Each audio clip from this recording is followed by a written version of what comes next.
Muy buenos días, niños, qué bueno encontrarnos nuevamente. He recibido sus trabajos, así que estamos en proceso de revisión.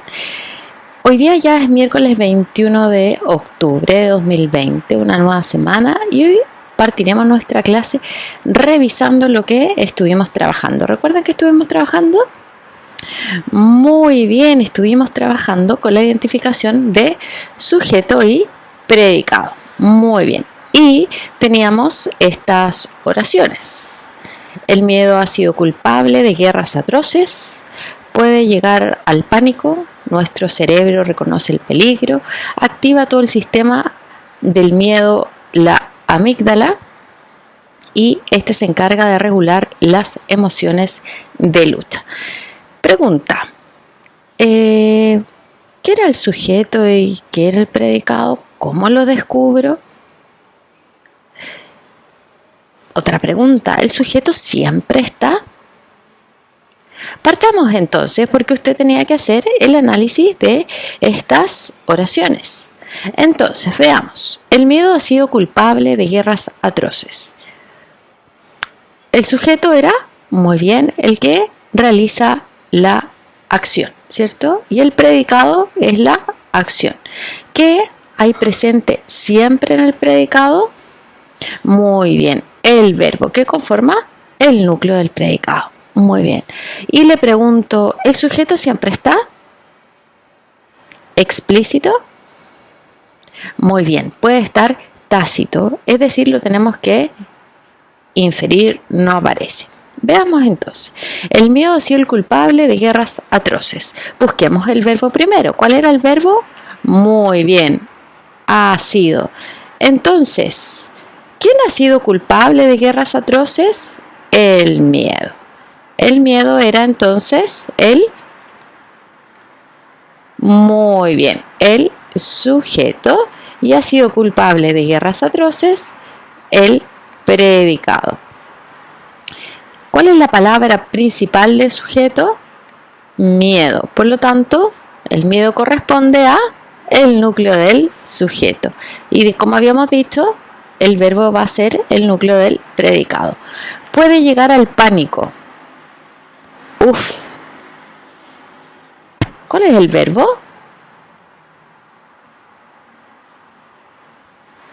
Llegar, puede llegar, ya. ¿Y quién puede llegar?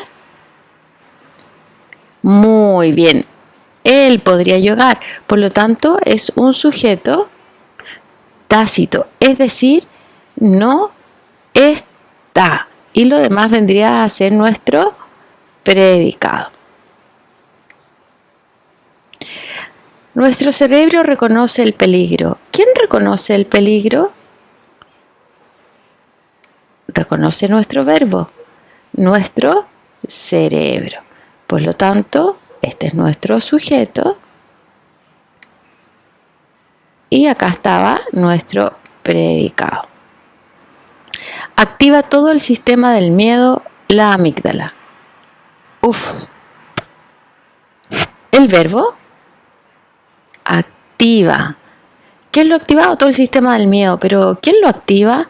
La amígdala. Por lo tanto, la amígdala es el sujeto y el predicado es, ¿cierto? Él activa todo el sistema del miedo. Muy bien. Este se encarga de regular las emociones de lucha. ¿Quién se encarga de regular las emociones de lucha? Busquemos el verbo. Se encarga. Por lo tanto, este sería nuestro predicado. ¿Quién se encarga de regular? Este. Y este es un pronombre. ¿Y qué hace? Es nuestro sujeto. Esa es su función. Y se encarga de regular las emociones de lucha. Vendría siendo nuestro predicado. ¿De acuerdo? Ya puede llegar. ¿Quién puede llegar? Acuérdense, era nuestro verbo. Entonces recuerde, una estrategia es buscar siempre el verbo. ¿ya? Y a partir de eso preguntarse quién ha sido el culpable, quién puede llegar al pánico, quién reconoce, quién activa, quién se encarga, y así nos permite identificar el sujeto.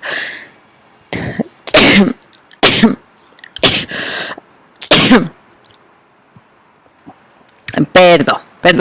Continuemos con nuestra clase. Bueno, antes que partamos, quiero que observe bien esto. Son los pasos que realizamos cuando leemos para realizar valga la redundancia, una lectura activa que nos permita comprender en profundidad el texto. Entonces, siempre vamos observando el tipo de texto que es el que vamos a leer o el que estamos leyendo, ¿ya? ¿Qué información me entrega el título de este texto? Desde ahí también puedo descubrir qué tipo de texto es. Luego, a medida que voy leyendo y voy asociando con este título que me entrega información, cuál es el tema, la idea principal del texto, de qué me está hablando, ¿ya? Por lo general lo puedo descubrir a partir de un sustantivo. Luego descubro estas ideas generales que me aportan al texto, ¿ya? ¿Qué información me entrega? ¿Qué ocurre? ¿Cuándo? ¿Dónde? Dependiendo del tipo de texto, ¿ya? ¿Qué me dice? ¿Qué me aporta? ¿Qué dato me entrega? Luego voy sacando mis conclusiones. ¿Qué deduzco a partir de lo leído? ¿Qué se puede descubrir del texto? En resumen, ¿qué puedo decir de él? Y finalmente está la intención. ¿Para qué se escribe? ¿Con qué propósito está escrito? ¿Cómo lo dice? ¿Cómo es el lenguaje? ¿Necesito saber mucho del tema para poder entender el texto? Esas preguntas me las puedo ir haciendo. Fíjese, si bien es cierto aquí están en una especie de escalera, pero ojo, usted puede ir dinámicamente haciéndose las preguntas. Obviamente, al final puedo llegar a concluir, ¿cierto? Y descubrir finalmente para qué lo escribieron. Pero también puedo hacer una hipótesis en relación a eso a partir del título o del tipo de texto, porque lo asocio a contenido previo. En algún momento uno dice, yo vi este tipo de texto, que es informativo, que entrega datos, información sobre algo. Por lo tanto, esto yo creo que es un texto informativo. Entonces uno va relacionando toda la información que tiene, todos los datos que ha tenido con anterioridad, que ha conocido, que ha leído, ¿cierto? Con lo nuevo, ¿ya? Por eso es dinámico, ¿ya? No es que primero hago, no, siempre ir jugando con estos pasos. Y lo invito ahora a leer este texto. Me voy a correr para que podamos leerlo bien. La historia interminable, novela. Autor Michael Ende, Alfaguara 2012. Fíjese ya con este tipo de título que podría estarme diciendo. Tengo además la imagen de la portada de un libro. Vamos a ver qué me dice. Bastián Baltasar Bax descubre en una antigua librería un misterioso libro. Sin poder hacer otra cosa, roba el libro y se esconde para leer la historia que narra. Fantasía es un reino que se encuentra en grave peligro debido a la enfermedad que aqueja a su emperatriz. A medida que avanza la lectura y observa cómo los personajes hacen todo lo posible por sanar a la emperatriz infantil y salvar el reino de su destrucción, Bastián comienza a darse cuenta de que el único capaz de lograrlo es él mismo. A partir de entonces, Bastián enfrentará peligros y vivirá una serie de aventuras que lo transformarán por completo. Le pregunto, ¿qué tipo de texto era este? Perfecto, es un texto no literario. ¿Cuál es el propósito? ¿Para qué fue escrito? Muy bien, es un resumen, ¿cierto? Un resumen de este texto, es una síntesis, ¿cierto? Uno podría decir una avant-première si fuera una película, que nos dice, ¿cierto?, de qué se trata. ¿Y cuál será la intención de que hayan escrito esto? Muy bien, despertar el interés para poder leerlo, ¿cierto? Así que le dejo este preámbulo para ver si a usted le interesa leer esta novela que se llama La historia interminable de Michael Ende. Ya, así que es muy, muy interesante. ¿Dónde puedo encontrar este tipo de texto? Muy bien, es cierto, la contratapa de los libros. Cuando uno va a una librería, incluso cuando estamos en la biblioteca del colegio y vemos un título que nos llama la atención, buscamos en la contratapa esta síntesis que nos habla un poco de qué se trata el texto que vamos a leer la historia. Muy bien, me voy a correr nuevamente. Imagínense que voy caminando por la sala. Y ahora quiero que nos detengamos en esto. Bastián Baltasar Bax descubre en una antigua librería un misterioso libro. ¿Cómo le denominamos a esta expresión? Muy bien, una oración. ¿Por qué decimos que es una oración y no una frase? Muy bien, porque está la presencia del verbo. ¿Y cómo es una oración? ¿Qué podemos distinguir en ella? Muy bien, el sujeto y el predicado, que es lo que hemos estado viendo hasta ahora, ¿cierto? Muy bien. ¿Cuál sería el verbo en esta oración? Muy bien, el descubrir. El descubrir sería el verbo. Por lo tanto, a partir del verbo nos hacemos la pregunta para identificar el sujeto. ¿Quién descubre en una antigua librería un misterioso libro? Ah, muy bien. Bastián Baltasar Bax. ¿Y esto a qué corresponde? Muy bien, al sujeto, y este corresponde al predicado. Muy bien. ¿Qué función gramatical cumplen las palabras Bastián, Baltasar y Bax? Es decir, ¿qué son? Muy bien, son sustantivos propios. Muy bien. Y en el caso de librería, esto es contenido que hemos ido viendo, un sustantivo común, perfecto. Y si yo digo que es una antigua librería, ¿qué función cumple antigua? Muy bien, es un adjetivo. Y un misterioso libro, ¿libro qué es? ¿Cuál es su función? Muy bien, un sustantivo común. Y misterioso vendría siendo el adjetivo. Perfecto. Y fíjese ahora la siguiente oración. Bastián Baltasar Bax descubre en una antigua librería un misterioso libro que lee presurosamente. ¿Quién descubre? Hasta acá sería el verbo. Muy bien. Y nuestro sujeto, ¿cierto? Que lo habíamos visto. Pero aquí hay una diferencia con la oración anterior. Entonces, descubre en una librería un misterioso libro que lee presurosamente. Le pregunto, ¿hay otro verbo en esta oración? Muy bien, lee. ¿Cuántos verbos encontramos? 2. Y le pregunto, ¿qué función gramatical está cumpliendo presurosamente? Muy bien, un adverbio. ¡Qué bien estamos, chicos! Así me gusta. Un adverbio. ¿Cómo lo lee? Presurosamente. Por lo tanto, es un adverbio de modo. Perfecto. Vaya quedándose con todo esto porque es muy importante. Entonces, tenemos una oración, que es la primera, que tiene un solo verbo. Y tenemos esta segunda oración que tienen 2 verbos. Por lo tanto, ya podemos concluir que hay oraciones con uno y hay oraciones que tienen más de un verbo.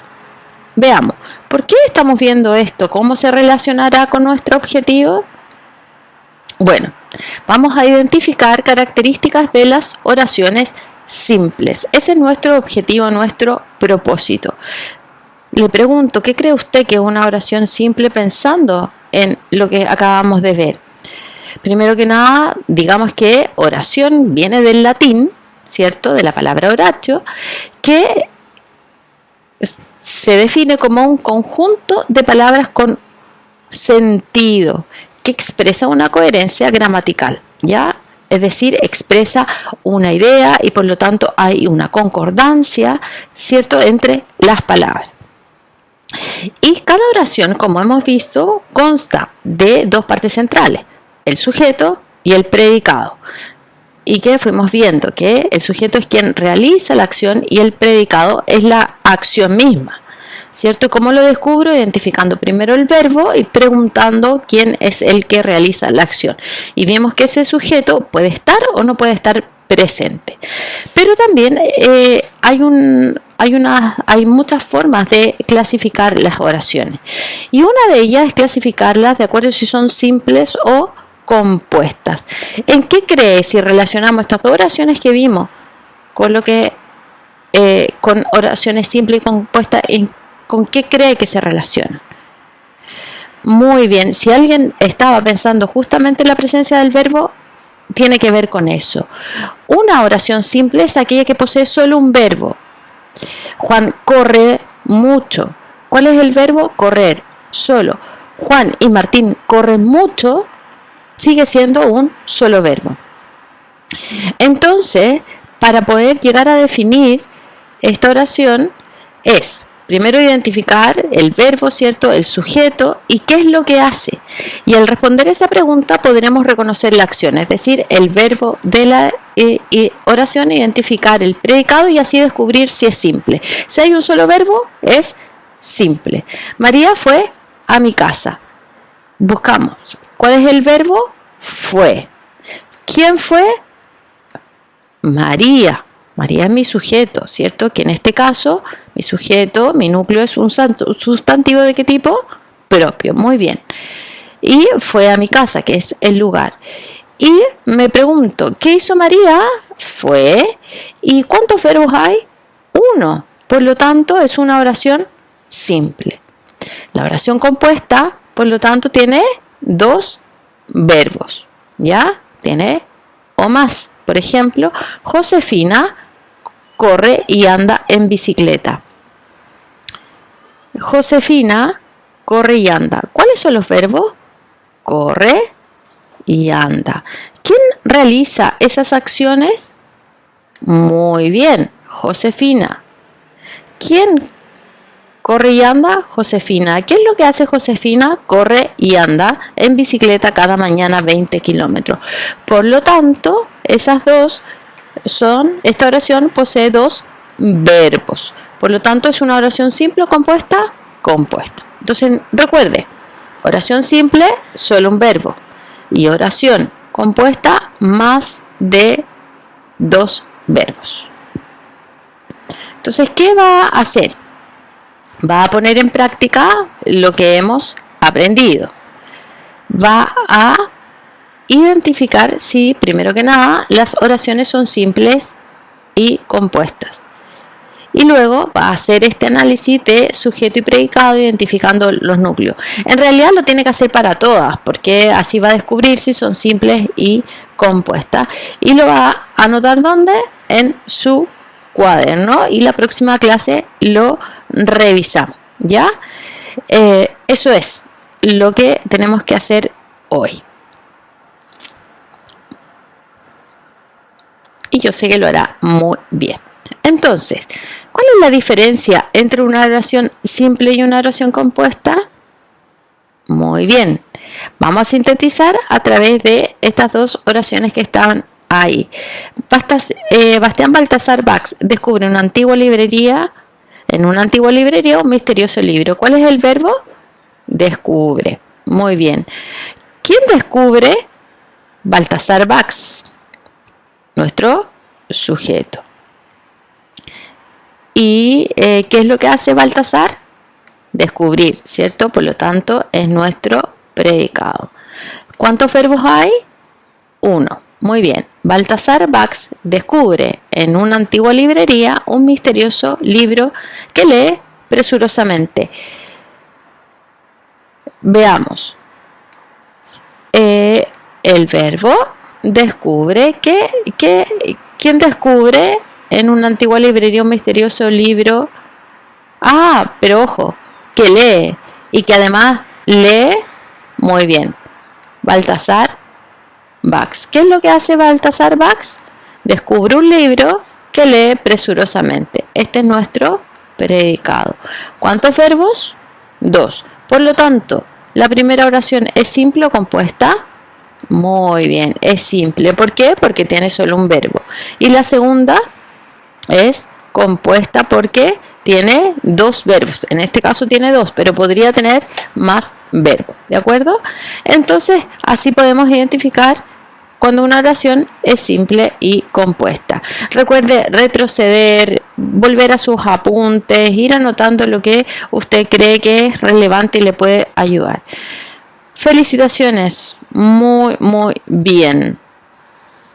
Le dejo la tarea, la revisaremos el día viernes. Hágala, es importante, porque así le permite, cuando hagamos la revisión, comprobar cómo estuvieron sus respuestas.